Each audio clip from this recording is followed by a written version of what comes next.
Hey everybody, here at Red Rock Racing Sportsbooks. I'm John, filling in for Chuck Esposito, and as always, Jason McCormick, Vice President of Racing Sports here at Station Casinos. A little bit different today, but the audience might like it, Jason. We're going to let you do most of the talking here. We'll be a little uninterrupted. I'll finish my statements. I might let you finish before chiming in. No, we'll let you kind of do most of the talking here, and that's probably what most folks want to hear. They want to hear the expert talking. So we're going to do rapid fire, some key games that are coming up, some storylines from college football, and then hopping into the pros. And Jason, I know it's been beaten to death already throughout the past week. There's been takes flying back and forth. The college football playoff, some controversy. Should Alabama have been in it? Notre Dame withdrawing themselves from the bowl process in general, taking their ball and going home. So just from your point of view, the sportsbook point of view, what's your take on this whole college football playoff shakeout? Yeah, I know we could probably attack this 10, 15 different ways, the controversy around it, and whether it's a 4-team college football playoff, a 12-team college football playoff, a 24-team college football playoff, anybody that's on the outside looking in, we're always going to have this controversy. And we have it when we talk about college basketball, where we have 64 teams or 68 teams. It's always about who gets left out. So regardless of the format, somebody's always going to be left out, and there's always going to be this controversy around it. Second aspect of it, is it an Alabama controversy? Is it a Miami controversy? A Notre Dame controversy? A BYU controversy? I'll jump in to start with Alabama. For me, personal take, I don't believe Alabama should be out of the college football playoff. They were the SEC representative to play in the SEC championship. They are in the SEC championship above Ole Miss, above Oklahoma, above Texas A&M. They go to the SEC championship. I get it. They got beat up. They got beat up by Georgia bad. But the likelihood that Ole Miss, A&M, or Oklahoma travel to Atlanta to play Georgia and get beat as well, there's no mistaking that they're staying in the college football playoff. Alabama was sent there above those three SEC teams to stay in the SEC championship. For me, Alabama stays in, deserves a shot in the college football playoff. They'll get to play Oklahoma in essentially a pick'em game in this first round. For all of everybody that wants to see Alabama get knocked out and doesn't believe they belong there. Notre Dame, Miami, and obviously you can also talk about BYU from that standpoint of who belongs in that range. We talked about chaos and Duke causing this chaos, allowing the other teams to potentially slip in. For me, the controversy sits with the committee. Miami ranked behind Notre Dame for 4 consecutive weeks in the committee's rankings. Both teams sitting on the couch, and for some reason, in that 5th and final week of the rankings, Miami leapfrogs Notre Dame, and Notre Dame now finds themselves on the outside looking in. And if the head-to-head matters so much, then Notre Dame should have been behind Miami in every single ranking leading up to the championship, and Notre Dame would have known they were on the outside looking in. But that wasn't how it was sitting. Notre Dame was ahead of Miami in each one of these weekly rankings. So for me, it was a shame on the committee, poor job by the committee to now have Miami leapfrog Notre Dame and find themselves in the college football playoff. And then Notre Dame taking the ball and going home and refusing to play in the playoff. They're not the only ones. We saw 10 other teams do this. We've got a lot of 5 and 7 football teams that refused to go to bowl games. And again, this is just another snowball of problems that exist in college football. The bowl games aren't what they were a decade ago. Teams aren't excited to go play in the Mayo Kraft peanut butter bowl anymore.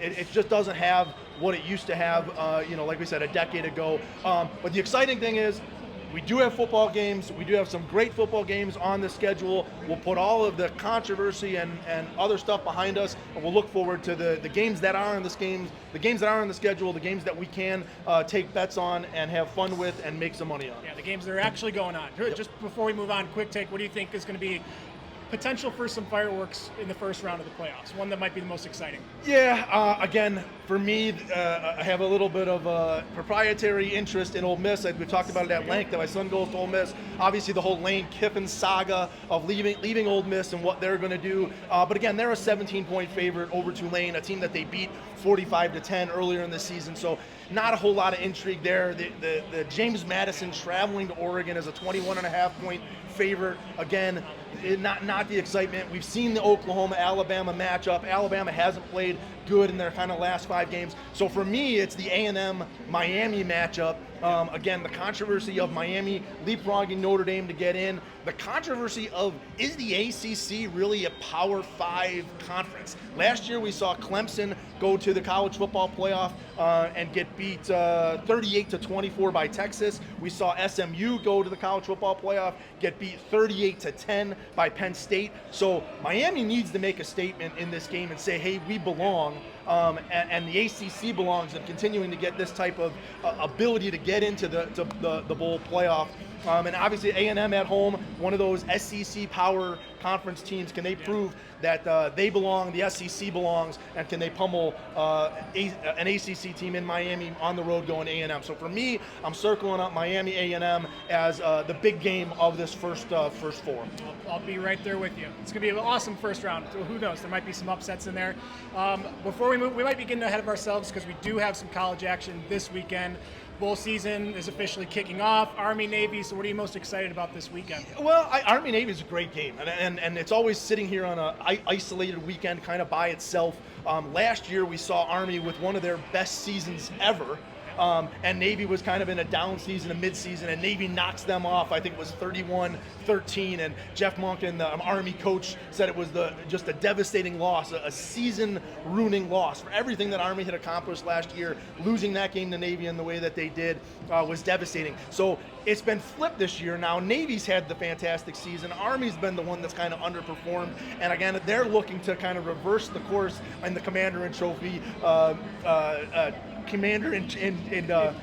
trophy game here to reverse it. So they're a 6.5-point dog. Horvath's been awesome for Navy, but again, we talk about throwing the records out. This is a game where you throw the records out. These guys want this game, and it's the game that's circled on both these teams' seasons. So again, it's something to look forward to. And again, I think it looked to take that 6.5 points with Army, knowing the devastation that they felt in the loss last year to Navy. Yeah, fair enough.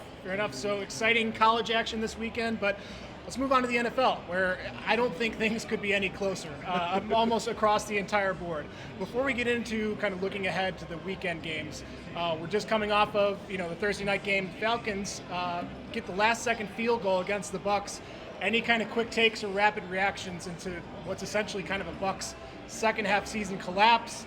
Falcons all of a sudden look pretty decent. It's too little, too late, that's for sure. But sure. What's your take on this past game? Well, Tampa 2-6 in their last 8 games, 1-5 in their last 6 consecutive losses within the division to the Saints and the Falcons. Both games at home.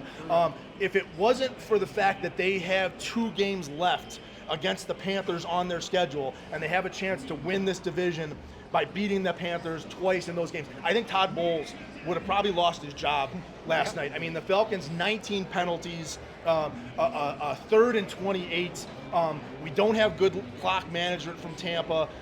Unable to finish the game. Mike Evans comes back. They got the guys back, but boy, what just a disaster of a game. Kyle Pitts comes out of essentially nowhere to have a career game for him, and maybe some good money that can be made there. Kirk Cousins off the map, but fantasy football owners are pretty excited about Kyle Pitts. My goodness, just a devastating game for the Bucs. Again, they've not played well, but the good thing for the Bucs, good thing for Bucs fans, all that matters now is the 2 games that they potentially have left against the Panthers. Obviously, the Panthers play this week against the Saints. Going to have something to do with it there. But the Bucs still kind of control their destiny if they can knock the Panthers off twice in these last 3 weeks. Yeah, it's just pretty incredible. So looking ahead, we have our Sunday slate, some massive games. We'll kick it off. Chiefs at the Chargers. Chiefs are 5-point favorites. Chargers are coming off that big overtime win against the Eagles. Is that more of an indictment on the Eagles, or are the Chargers that good? Chiefs are pretty much in do-or-die mode. It's as desperate gets. So what's your take on this one? I don't understand why the Chiefs are a 5-point favorite, to be perfectly honest. The Chiefs are 1-4 in their last 5 games.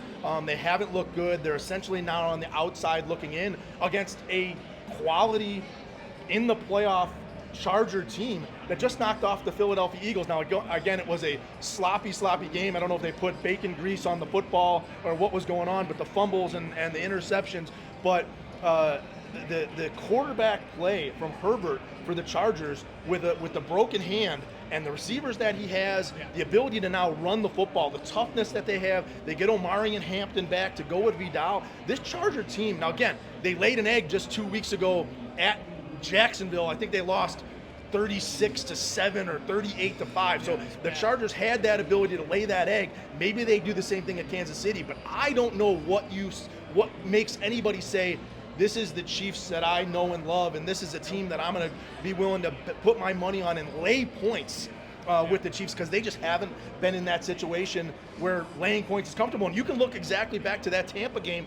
We were asking that same question about the Tampa Bay Bucks. I know they were playing a bad Falcons team last night, but they were a 5-point favorite against that Falcons team at home in essentially a must-win game, and they're not being a good football team. It feels the same here. The Chiefs just aren't a good football team. They're outside looking in, and they're laying points against a playoff team. Are you guys seeing, I know it's early in the week, but are you seeing the interest on the Chiefs, and that's why? Or is there kind of two-way action? Again, you don't want to fluctuate and adjust your power ratings. The Chiefs are still have that ability when they put a game together. And obviously the Chargers on the road have had those clunkers. But we are seeing a little bit more Charger money here early than Chief money. Cool. Okay. Yeah, I mean, Chiefs, it's pretty much it if they're not already dead and buried. So we'll see what happens. And Chargers, very impressive with a lot of things coming together. Next, we'll look at Bills. 1.5-point favorites at New England.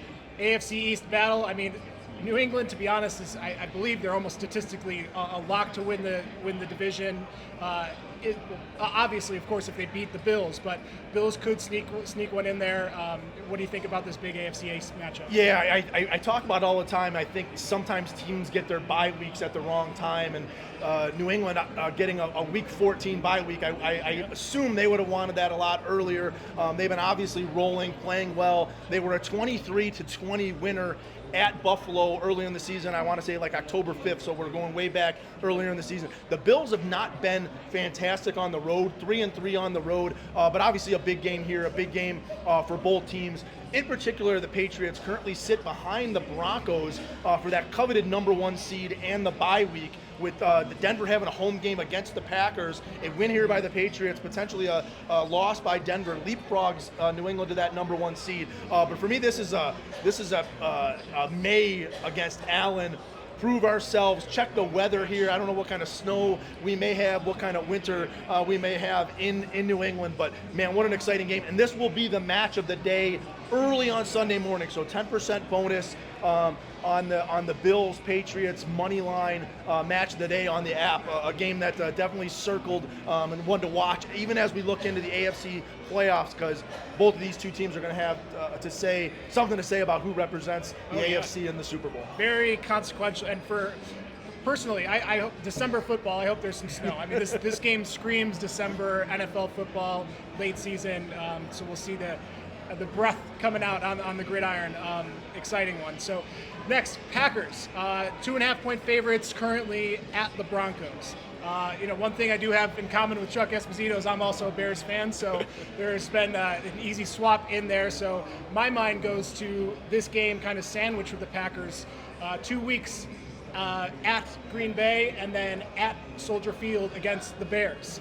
So could there be a little bit of a look-ahead element with the Packers here? Because I believe arguably I haven't done the playoff crunch, but this might be a more important game as far as the Packers' playoff hopes and winning the NFC North is concerned. But obviously, Broncos team with a strong record as well. So how do you see this one playing? Yeah, I'll start on the Packers side of it before jumping into the Broncos. You talked about the Packers have been rolling. They've actually won 4 straight games and knocking off the Bears last week, the Lions the week before that. They're really coming to their own. Jordan Love has played much better than what we've seen from him earlier in the season, and it's because of the development of the wide receivers. They don't have that dominant wide receiver, and since Tucker Kraft, their tight end, has gone out, it's kind of been who's the next man up. And so whether it was Wicks or Golden or Reed or Dobbs or Watson or Musgrave to go along with that, Josh Jacobs, and now you also throw Emmanuel Wilson, the other running back, in the mix. The Packers are finding some stuff on offense, finding confidence on offense, and that all is because of Jordan Love. On the flip side, the Denver Broncos currently sit as our number 1 seed in the AFC, and if there was the cardiac kids of the NFL, the Denver Broncos are the cardiac kids of the NFL. Going into last week, where they finally had a lead against the Raiders, kind of dominated the Raiders all the way in the whole game, leading up to the crazy let's kick a field goal with 4 seconds left to get a miracle cover for the Raiders there. But that was the first time in 10 weeks that the Broncos didn't have to come back and win a football game in the second half. It's actually an NFL record. They had 9 straight comeback wins. So that's why you see the Packers as the favorite here in Denver, in that Denver has just been eking by, finding a way to win games, finding kind of miracle comebacks. Bo Nix and Harvey, and they have the weapons to go there, but we'll see if they can pull it off over Denver here. And again, another big win for them, because they still have the Chiefs on the schedule, they still have the Chargers on the schedule. I don't think the Chargers, but still have the Chiefs on the schedule. A must kind of win here for them to keep that number 1 seed, a seed that they would absolutely covet, because getting that number 1 seed in the AFC,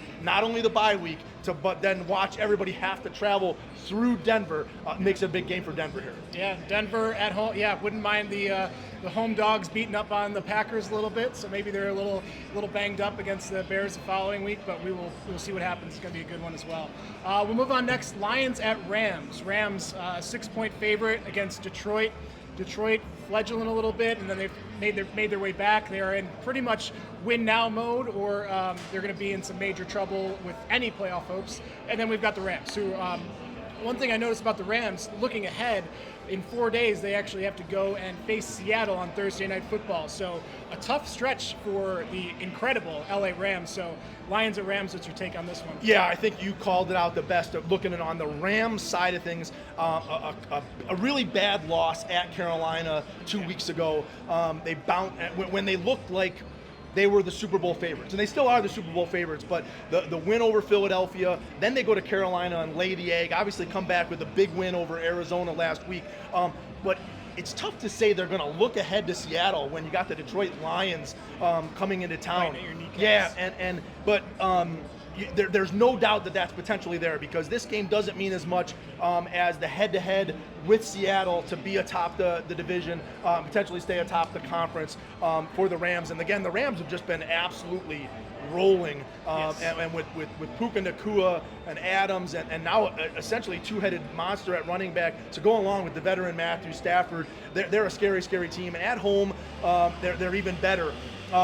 But the crazy thing for me about the Lions, and we've talked about the ability to lose a game and bounce back for the Lions, and their ability to constantly go for it on 4th down. And sometimes it's done well for them, and sometimes it's cost them games. But a disturbing trend here for the Lions that I've noticed, since they were 4-1 in week 5. So we're going into week 15. So for 10 straight weeks now, the Lions were 4-1. They lost at Kansas City. Then they came back and bounced back with a win against Tampa Bay. They then lost at Minnesota, bounced back with a win against Washington. They then lost at Philadelphia, bounced back with a win against the Giants. They lost to Green Bay. They bounced back with a win against Dallas. And now we're on this week. So 1, 2, 3, 4, 5, 6, 7, 8 straight weeks they've been losers to winners, and this is their losing week in the trend here, traveling to the Rams. Interesting. Okay, well that's something. That's a good call out. I know we've talked about it in the past a little bit, but now it's really becoming a trend. So we'll see if it continues against the very, very strong Rams. So next one, Ravens. 2.5-point favorites at the Bengals. I mean, what more can you say about this one? This will be a fun one. Divisional matchup. What do you got on this one? Yeah, as much as we talk about Ravens and Bengals, and at the beginning of the year, this would have been a game that week 15, but both these teams have kind of, you watch them and they kind of make you want to throw up in your mouth in the way that they play. They've just been so bad, and the way that they give up games, and they haven't been the juggernauts that we expect out of these two teams. The Ravens, we see Isaiah Likely get a touchdown taken away from him last week in a monster game against the Steelers that they find a way to lose there. Joe Burrow and the Bengals are winning at Buffalo. They're dominating the Buffalo Bills, and then we have an interception return for a touchdown and an interception thrown on the very next play. What a game. So they just found, both these teams have found ways to lose games, and we'll see what happens here. A big loss for Cincinnati. Hendrickson's being out. Hendricks on the defensive side continues to be out. Higgins is probably probably not going to play for the Bengals here. But when you have Joe Burrow, you have a chance to do anything. And with Jamar Chase, you have a chance for that offense. And you say the same things about Lamar Jackson and the Ravens on that side of the football. He can change a game, but we just haven't seen him do that this year. And with Derrick Henry, whether it's Andrews or Bateman or the receivers, you just expect so much more. So these teams are, obviously the Bengals are on the far outside looking in. Statistically, they probably still have a chance, but can they get that done? And the Ravens, clearly, where they win, are big fans of the Dolphins, hoping that they can knock off the Steelers on Monday night. Both teams desperate for a win, but maybe you're at the point. Falcons, it's already a little too late. Both of these teams still have a chance, but again, a game that we should see the scoreboard light up. We should see what is the weather like here, and is it conducive to throwing the football around, because that'll be better for Joe Burrow and the Bengals if he can get that ball to Chase. Yeah, definitely one that earlier in the year we would have had circled on the calendar as a must-watch game. I think it still is must-watch. It'll be a fun one, but yeah, not quite as much juice as it would have heading into the season. Lastly, we'll wrap up Sunday Night Football. Vikings at the Cowboys. Cowboys 6-point favorites as of right now. I mean, the Vikings had a little bit of juice. Speaking of that, Commanders, they routed them. I believe it was last week. And then the Cowboys kind of back and forth a little bit. So how do you see this one playing out? Yeah, again, you talked Minnesota first. They had looked dead in the water. Couldn't find a quarterback to really make a play. So frustrating to watch Justin Jefferson, the talent that they have there in their wide receiver room without a quarterback to kind of get the football out. We saw them get destroyed in Seattle, which kind of looked get shut out. I think it was 26-0 in Seattle the week before the Washington game, kind of the basement of their season. And that was Minnesota just done. And a great bounce back game with the home win on a game that they really didn't take the foot off the gas. They were trying to get McCarthy to look as good, to pad the stats as much as possible. And unfortunately, that's what the Washington Commanders have been able to do for a lot of teams, is make you look really good. Washington, obviously a playoff team last year. Jaden Daniels, heroics led that team to the playoffs last year. They've been a doormat. They've been a team that a lot of teams have been able to get healthy against, so much so that they found themselves as underdog at the 2-win New York Giants this week, again, without that quarterback. But again, they've had problems throughout the secondary. They made Minnesota look good, and all too often you have that team, whether it's a Raiders or a Jets or a Commanders, that makes the team look good for a week, and you start to feel like, okay, well, maybe they're going to play. That sure feels like kind of what we got out of Minnesota last week. Dead in the water, not playing good. The Washington Commanders make you look good, maybe renew some of that confidence in Minnesota, that you get that, okay, this is an okay Minnesota Vikings team, and that's the scary thing for me here. Obviously, we seen Dallas.